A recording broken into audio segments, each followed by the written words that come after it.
அன்புள்ள CNN news 18 தொலைக்காட்சி நிறுவனத்தினுடைய டவுன் ஹால் சென்னை நிகழ்ச்சியில் கலந்து கொண்டு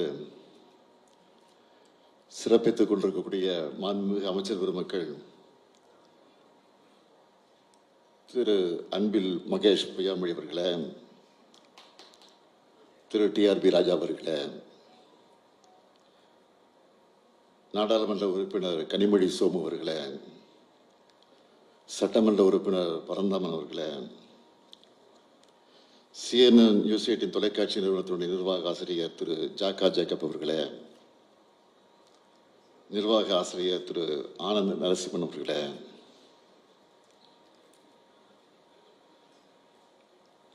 தெற்கிற்கான நிர்வாக ஆசிரியர் திரு விவேக் நாராயணன் அவர்களே, நியூஸ் 18 தொலைக்காட்சி நிறுவனத்தின் மூத்த ஆசிரியர் திரு கார்த்திகை செல்வன் அவர்களே,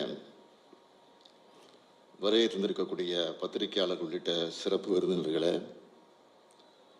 அரசு உயர் அலுவலர்களே, பத்திரிகை மற்றும் ஊடகத்துறை சார்ந்திருக்கக்கூடிய நண்பர்களே, உங்கள் அனைவருக்கும் என்னுடைய அன்பான வணக்கம்.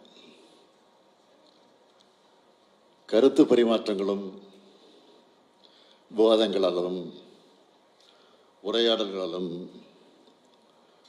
மாபெரும் அறிவு புரட்சியை நடத்தி காட்டியிருக்கக்கூடிய தமிழ்நாட்டில் இந்த டவுன் ஹால் நிகழ்ச்சிக்கு ஏற்பாடு செஞ்சிருக்கக்கூடிய CNN நியூஸ் 18 ஊடக நிறுவனத்திற்கு முதல்ல என்னுடைய வாழ்த்துக்களையும் பாராட்டுக்களையும் நான் தெரிவித்துக் கொள்ள விரும்புகிறேன்.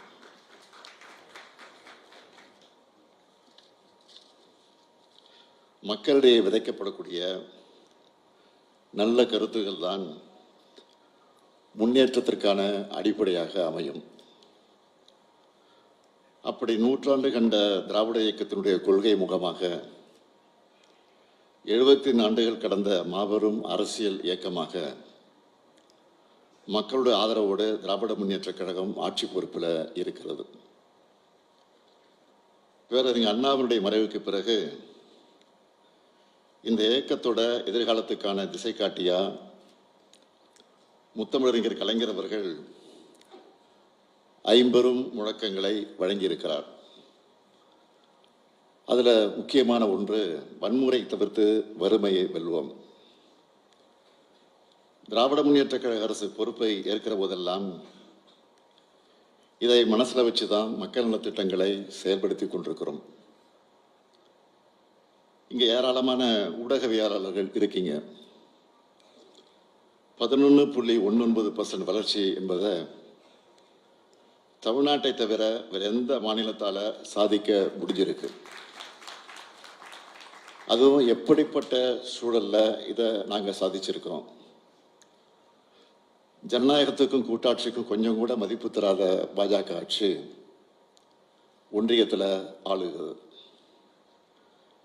எதிர்கட்சிகள் ஆளக்கூடிய மாநிலங்களை எந்த அளவுக்கு வஞ்சகத்தோட ஓரவஞ்சனையோட அவங்க அப்ரோச் பண்ணுறாங்கன்னு அதெல்லாம் உங்களுக்கு நான் விளக்க சொல்ல வேண்டிய அவசியம் இல்லை, உங்களுக்கே நன்றாக அது தெரியும். கவர்னர்கள் மூலமாக நிர்வாக சிக்கல்களை ஏற்படுத்துறதில் தொடங்கி செயற்கையான நிதி சுமையை உருவாக்கி மாநிலங்களை முடக்க நினைக்கிற வரைக்கும் அத்தனை செயல்களையும் செய்து கொண்டிருக்கிறார்கள். இது மட்டும்தான் அவங்களுக்கு தெரிஞ்ச பாலிடிக்ஸ். ஆனால் இதையெல்லாம் அரசியல் தளத்திலையும் ஆட்சி அதிகாரத்திலையும் எதிர்கொண்டு வளர்ச்சி அரசியல்னா தமிழ்நாட்டை பாருங்கன்னு சொல்கிற அளவுக்கு டெவலப்மெண்ட் பாலிடிக்ஸை அடையாளமாக தமிழ்நாடு இன்றைக்கு வளர்த்துருக்கு. அதுவும் ஒரு தரப்புக்கான வளர்ச்சி இல்லை, எல்லாருக்கும் எல்லாம் என்ற பரந்துபட்ட வளர்ச்சி. பெண்கள், மாணவர்கள், இளைஞர்கள், விவசாயிகள், தொழிலாளர்கள், நெசவாளர்கள், தொழில் முனைவோர், அரசு ஊழியர்கள்,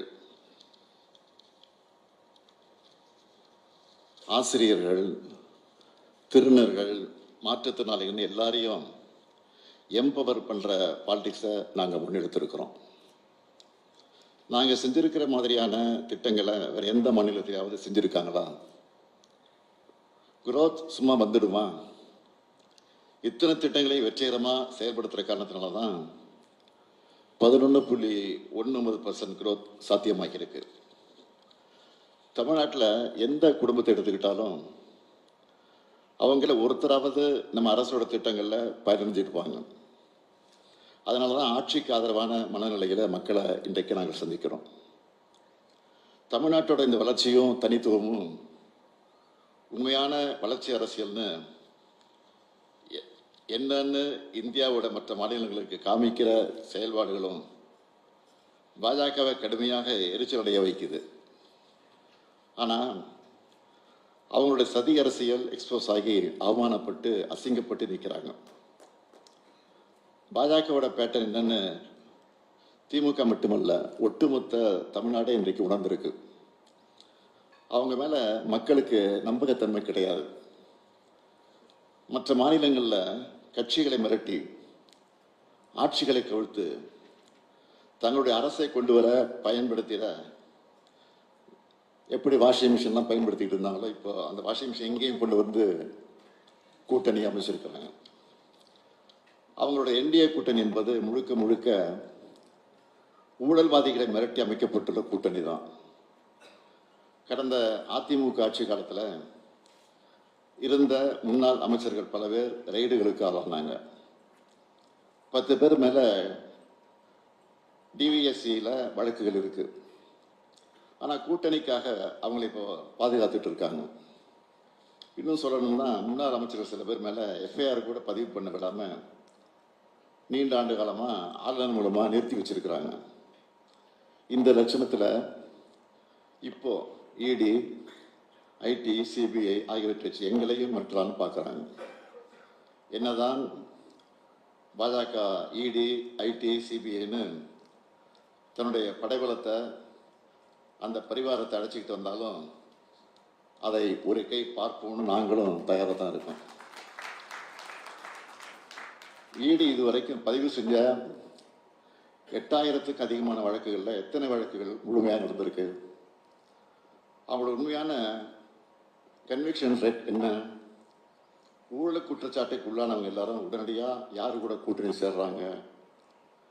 புலனாய்வு முகமைகளை இவ்வளவு மலிவாக பயன்படுத்தி தான் பாஜக அரசியல் சதுரங்க வேட்டையை நடத்திக்கிட்டு இருக்கு.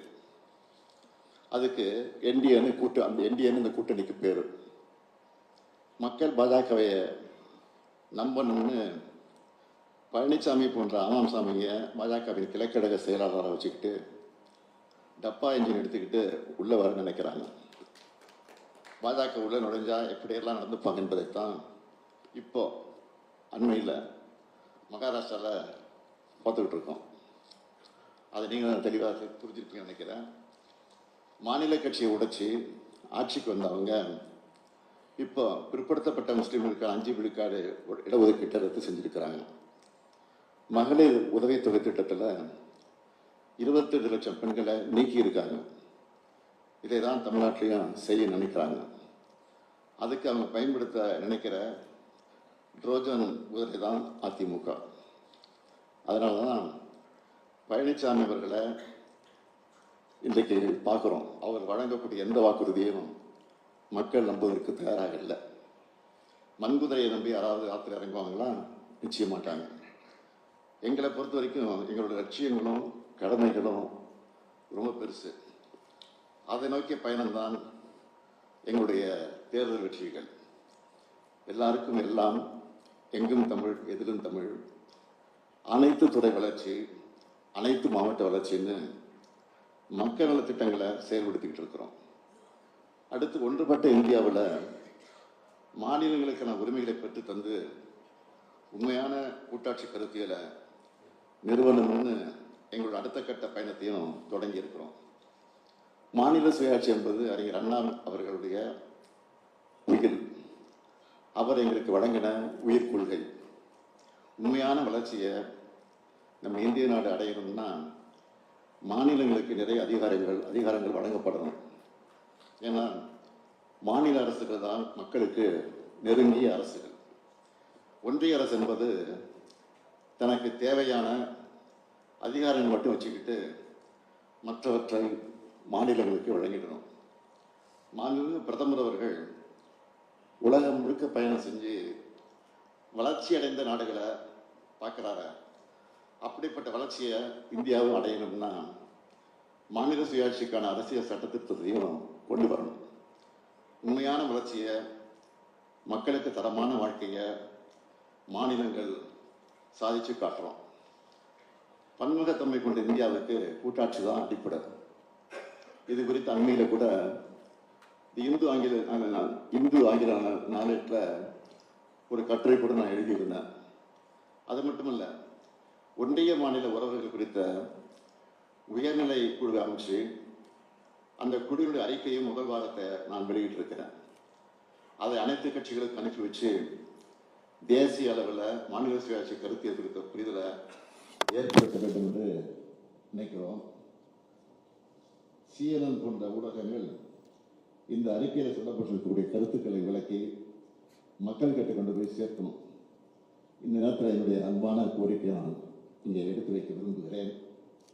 எங்களை பொறுத்த வரைக்கும் சமத்துவம், சமூக நீதி, மதச்சார்பின்மை, சகோதரத்துவம், மாநில சுயாட்சி உள்ளிட்ட கருத்தியல்கள் குறித்து இந்தியா முழுக்க ஒரு பரந்துபட்ட பார்வை உருவாக வேண்டும் என்று நினைக்கிறோம்.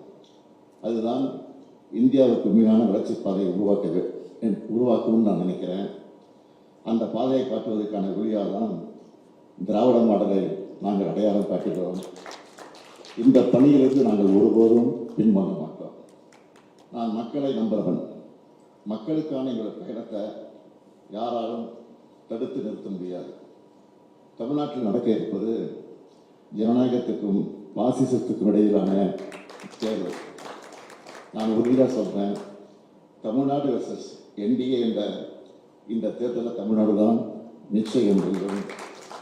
அதுக்கான கருத்துக்களை மக்கள்கிட்ட இன்னும் வலுவாக கொண்டு போய் சேர்க்க CNN நியூஸ் ஊடகத்தின் இந்த டவுன்ஹால் நிகழ்வு துணை நிற்கணும் என்று கேட்டு, அந்த வகையில் இந்த நிறுவனத்தினுடைய வாழ்க்கையை சொல்லி விடைபெறுகிறேன். நன்றி, வணக்கம்.